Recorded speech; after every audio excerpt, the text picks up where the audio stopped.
Hi everyone, welcome back to our channel.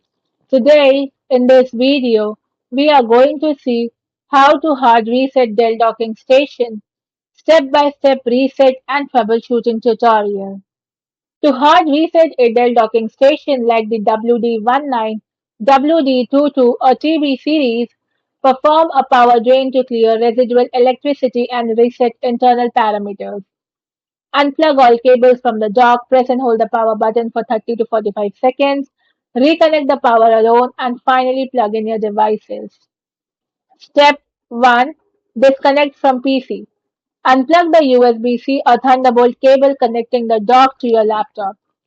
Step 2. Unplug power.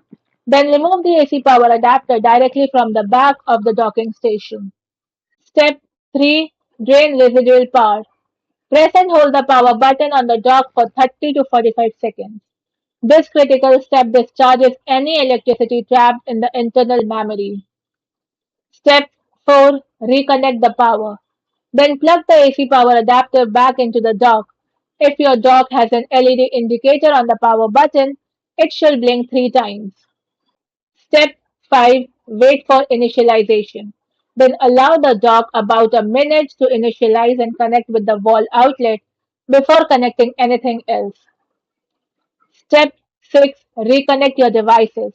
Then reconnect your monitors, USB devices, and even Ethernet cable. And finally, plug the dock's USB-C cable back into your laptop. Thanks for watching, and for more such informative videos, do like, share and subscribe to our channel.